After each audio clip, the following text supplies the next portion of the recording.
Do you think that improving your photography means taking more pictures? Well, not necessarily. What if I told you that shooting more isn't always the fastest way to get better? Don't get me wrong, I'm not saying shoot less, but I am saying that you can improve without even lifting your camera, without having a model, and without spending money.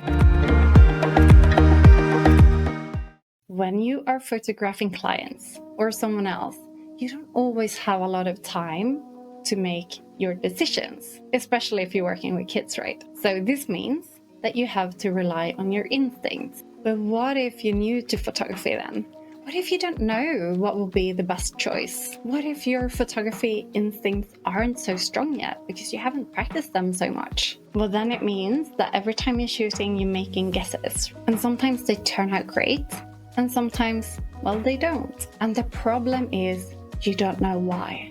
So that means you can't repeat it. If you knew why this one worked out really well and this one didn't, well, then it's easier to repeat, right? One of my favorite ways to improve photography without even lifting my camera is to train my instincts by getting really, really clear on what I like, what I as a photographer like. Because if I know what I'm trying to achieve, then it's so much easier for me to do these split-second decisions. So how do you train your instincts? Here's an easy way to do this without spending money, without lifting your camera, and without needing a model. So take your phone and go on to Pinterest or Instagram, it doesn't matter. And then choose 20 to 30 pictures that really stands out to you. So once you have your 20 to 30 pictures, then you can start to analyze them. Do they have something in common? And this is why it's really helpful to gather them into a folder, and you can do that on Instagram, you can do that on Pinterest, you can do that in any way you like. If you group them together and you see this overview, then it's really easy to see, like, is there something they have in common? Are there any similarities? What is it that you like about the pictures? Try to name it, try to say it out loud, or even better, to write it down. Because when you are connecting a picture that you like with words, then you make it more concrete. And the more concrete it is, the easier it is for you to repeat. So by saying, oh, I really love the light, and then ask yourself, okay, but what is the light in this picture? Then you might start to see, oh, well, wait, is there one light source? No, I think it's two. One is coming from this way and one is coming from that way.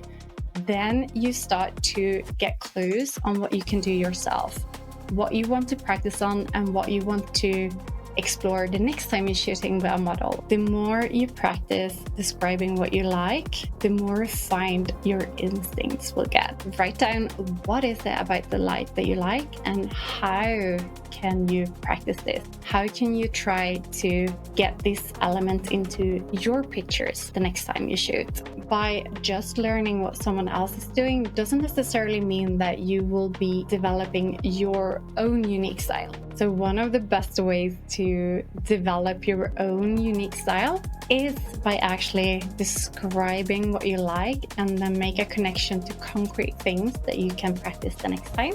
Because when you practice something over and over again, that's when it becomes an instinct. The next time you pick up your camera, you're gonna shoot less randomly. You're gonna have a bit of a better aim, and your instincts are gonna be slightly stronger, because you know that I tend to like the pictures when the light is coming from this direction. Well, then you also know that, oh, maybe I should try to get the model facing that way and see what happens. And then when you get home after the next shoot, you can try to analyze, okay, did this improve the picture or did it not? And this makes it easier for you to give directions the next time you are shooting with models. When I started with photography, this is what I did a lot. And I still do this very often, because there isn't like a finish line that you will cross and then you're done. It's like your style and what you like will improve, develop, and change based on everything you learn. So every time you learn something new, the next time you view a picture, you will see something else in the same picture. Like the first time, maybe you just saw the pose or maybe the dress.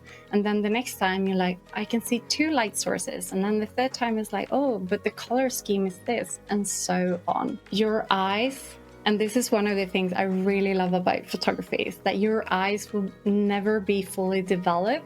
There is always a new level. There is always something new to see and to learn. Okay, so I really hope this video has helped you to see that you can start to become a better photographer from your home. You don't have to lift your camera, you don't have to wait for the next time a model can come with you out, and you don't have to buy more expensive gear first. There is so much you can do from home. If you thought this was helpful, please share it with a friend that you think might need to hear this today. And don't forget to subscribe, because I have a lot of more photography tips coming up. See you next time.